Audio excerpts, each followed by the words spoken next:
মোৰ স্বামী চৰিত্ৰহীন ভুৱা জ্যোতিষী। তেওঁ যিবিলাক বাস্তু কাম কৰে চব এইবিলাক ভুৱা।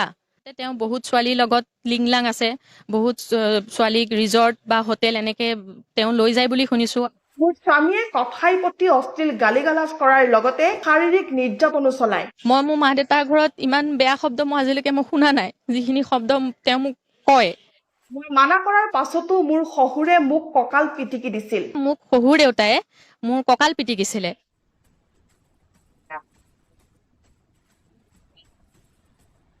এইবাৰ সুদ জ্যোতিষীৰ কপালতেই বহিল শনি মহাৰজা। নৱবিবাহিতা পত্নী পাৰমিতা নেওগৰ ওপৰত মানসিক শাৰীৰিক নিৰ্যাতন চলোৱাৰ অভিযোগ বিহগুৰিৰ জ্যোতিষী আদিত্যনাথৰ ওপৰত। এজাহাৰ দাখিল কৰি স্বামী আদিত্যক চৰিত্ৰহীন ভুৱা জ্যোতিষী বুলি আখ্যা পত্নী পাৰমিতাৰ।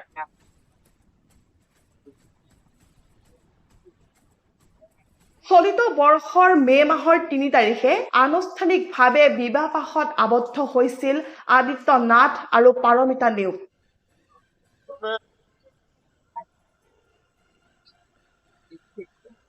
বিবাহৰ মাত্ৰ ৩টা মাহে হৈছিল। স্বামী আদিত্যৰ লগতে শহুৰ শাহুৰৰ বিৰুদ্ধেও তেজপুৰ আৰক্ষী থানাত এজাহাৰ দাখিল কৰিছে ভুক্তভোগী পত্নী পাৰমিতাই। পত্নীৰ অভিযোগ, বিবাহৰ দিন ধৰি স্বামীয়ে সততে ঘৰৰ ভিতৰত আবদ্ধ কৰি ৰাখিছিল। স্বামী ঘৰৰ পৰা ওলাই আহিলেই গেট আৰু গ্ৰিলত তলা মাৰি ৰাখিছিল পত্নীক। মই আদিত্য কুমাৰ নাথৰ পত্নী হয়। আজি আমাৰ বিয়া হোৱা 6 মাহেই হ'ল আৰু যোৱা পৰহি মা দেউতাহঁতে মোক ঘৰলৈ লৈ আহিলে। কাৰণ তাত মই ইমানখিনিয়ে শাস্তি খাই আছিলোঁ, মানসিকভাৱে মই বহুত ডিপ্ৰেশ্যনত গুচি গ'লোঁ। যিহেতু তেওঁ মোক বহুত ডমিনেট কৰে, বহুত ৰেষ্ট্ৰিকশ্যন কৰে। আৰু মই নিজৰ মা দেউতাৰ ঘৰতেই বহুত মৰমত ডাঙৰ দীঘল হৈছিলোঁ। মোক মোৰ মা দেউতাৰ লগত কণ্টেক্ট কৰিবলৈ নিদিয়ে, মোৰ পৰিয়ালবৰ্গৰ লগত কণ্টেক্ট কৰিবলৈ নিদিয়ে, লগতে মোৰ বন্ধু বান্ধৱীৰ পৰাও তেওঁ একদম আঁতৰাই দিলে।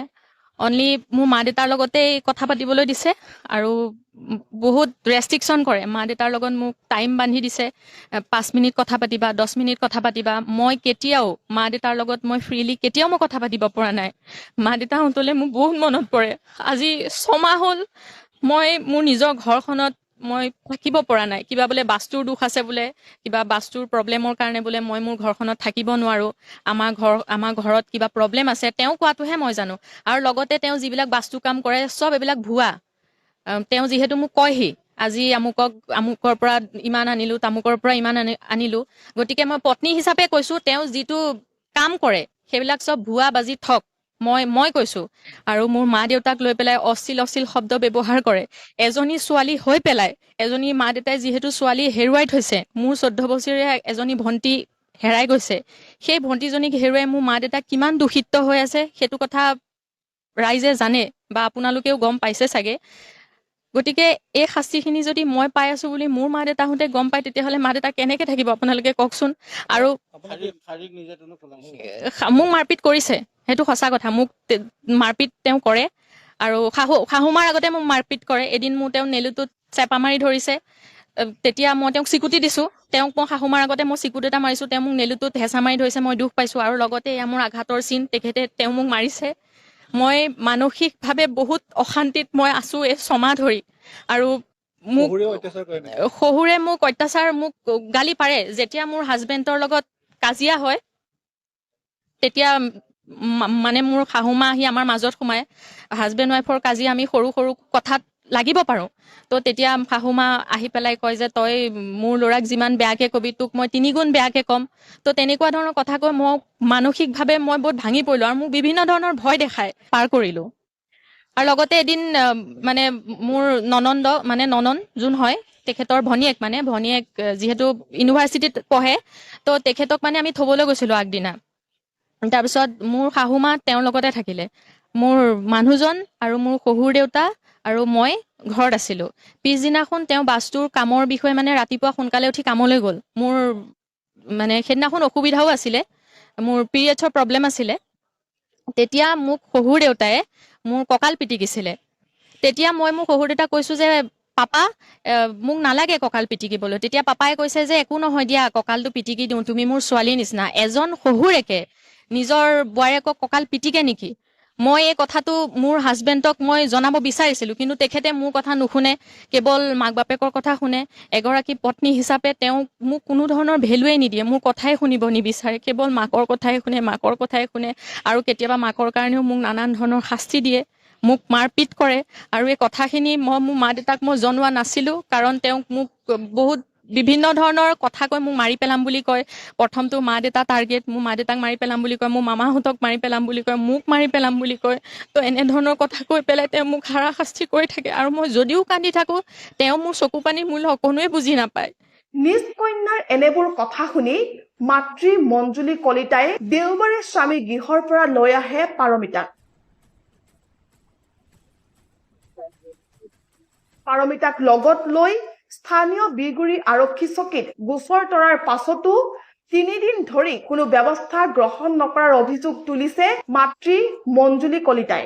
মোৰ ছোৱালীক খবৰ ল'বলৈ যাওঁতে পিতৃ মাতৃয়ে অৱশ্যে মোৰ যোৱাই নাছিলে, মাক দেউতাকে মানে নানান ধৰণৰ মানে অপমান কৰিছে আৰু মোক অপমান কৰাৰ কাৰণে ছোৱালীৰো এইবিলাক ধৰকচোন মোবাইল চোবাইল কাঢ়ি থৈছে, সোণবানখিনি কাঢ়ি থলে যোৱা 7 তাৰিখে ৰাতি সোণবান গোটাইখিনি কাঢ়ি থৈছে মোৰ ছোৱালী। তাৰ পাছত মই ছোৱালীক কি কৰিলোঁ, লৈ গুচি আহিলোঁ। আহি মই আনিছোঁ যদিও মই পুঠি মাৰি এজাহাৰত দি আনিছোঁ, আনি পেলাই ছোৱালীৰ গাটোত গোটাই তাবিজৰে ভৰ্তি কৰি থৈছে। তাৰপিছত তিনিআলি থানাত ছোৱালী অচেতন কাৰণে অচিয়ে ক'লে আপোনালোকে তাবিজ চাবিজবিলাক অট'মেটিক খুলি পেলাওক। খুলি পেলাই তাৰপিছত মই বোলো এতিয়া আমি কেছ হিচাপে দিয়া নাই, মই খালি ছোৱালীক অলপ সুস্থ কৰোঁগৈ বুলি লৈ আহিলোঁ। আহি মই ঘৰত বোলো সুস্থ হওক, মকা মিলা কৰিম। আজি প্ৰায় 11টামান বাজিত তেওঁলোকে কিন্তু মোক পুঠিমাৰি থানাই মোক ফোন কৰি আছে, তেওঁলোকে মানে মোৰ লগত কম্প্ৰমাইজ কৰে। মই ভাবিছোঁ, মই থানাত কৈছোঁ যে ছোৱালী সুস্থ কৰোঁ, তাৰপিছত আমি আপোনালোকৰ তালৈ যাম। ইতিমধ্যে মাক আৰু কিবা মেনেজাৰ নে কোন, তাৰমানে 3জন আহিছে নেকি, আৰু মোৰ জোঁৱাই আহিছে, মাক আহিছে, আহি বহিছে, বহি আহিয়ে সি পগলা নিচিনাকৈ ৰূপ ধৰিছে, কি মাইনাক চাওঁ গৈ একদম দৰ্জা ভাঙিবলগীয়া কৰিছে আমাৰ। তাৰপিছত মই তাক বাৰংবাৰ বুজাইছোঁ যে তুমি বহা, তুমি মোৰ জোঁৱাইও ল'ৰাও, তুমি বহাচোন, মাইনাক চাবি, তুমি যে আজি 6 মাহ ধৰি মোৰ ছোৱালীক তুমি যে ভিতৰত কাৰাগাৰ ৰখোৱা দি ৰাখিছিলা, তেতিয়াহ'লে এতিয়া মাইনাৰ কাৰণে তুমি কিয় বলিয়া হৈছ, বহাচোন তুমি। তেনেকৈ কওঁতে মোৰ লগত জোতা পতা ঠেলা হেঁচা লাগিলে, মোৰ মালিকে সৈতেও তাৰমানে ঠেলা হেঁচা অকণ লাগিছে আৰু হেৰি কৰি পেলাই। তাৰপিছত এনেই তাৰপিছত তেওঁলোকে গুচি গৈছেগৈ। গৈ পেলাই মোক একে হেৰিয়াৰ থানাৰ পৰা অচিয়ে ফোন কৰি আছে যে আপোনালোকে আহক কম্প্ৰমাইজ কৰে। মই কম্প্ৰমাইজ নকৰোঁ। মোৰ ছোৱালীক ইমান দিন এজনী MA পঢ়া ছোৱালী, টকা নহ'লেওতো সন্মান আছে তাই, সেই ছোৱালীজনীক নি পেলাই ইমান ধাৰাশাস্তি কিয় দিলে? এতিয়া মই আপোনালোকক কৈছোঁ, তাই মুঠৰ ওপৰত তাই ন্যায় পাব লাগিব। এজনী ছোৱালীয়ে ন্যায় পাব লাগিব।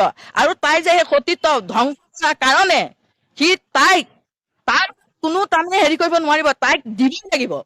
এয়া কিন্তু আমি নিদিম। আৰু তাই কেনেকুৱা ছোৱালী সি এতিয়া গম পাব, তাই কেনেকুৱা ছোৱালী সি এতিয়া গম পাব।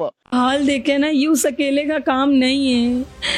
मेरी बच्ची की रीढ़ की हड्डी मेरे हाथ पे लग रही थी, यूं अकेले का काम नहीं है, मैं जानती हूँ। यूं अकेले का काम नहीं है, सब उसके घर वाले इधर उधर सब लोग कह रहे हैं वो पागल है। पागल लोग ऐसे काम नहीं करते। उसने पहले एक डायपर खरीदा है नया, फिर वो मेरी बच्ची को ले कर गया है कि जब इसकी माँ के पास छोड़ूंगा तो नए डायपर में छोड़ूंगा। वो पागल थोड़ी था, वो पागल नहीं है, वो मुझे पागल करके चला गया है। और बॉडी पे जगह जगह पे निशान थे बच्ची के? निशान नहीं थे, बस उसके बहुत बुरा हाल था। जब मैंने उसका डायपर खोला ना, मैं खुद बेहोश हो गई थी। जब बच्ची घर पर आई तो मतलब उसकी हालत आपने देखी गैर हो रही, आप लोग फिर लेके भागे इसको? मैं जैसे ही ऊपर आई मैंने उसको देखा, वो घर पे बच्ची उसकी खाला के पास छोड़ने के बाद मुझे मेरी दोस्त के घर से खुद लेने आया। उसने आते ही मुझे कहा आप ही आप ना आइजल को डॉक्टर के पास ले जाओ, उसकी तबीयत ठीक नहीं है। मैंने कहा क्यों? उसने कहा वो ना उल्टियाँ कर रही है।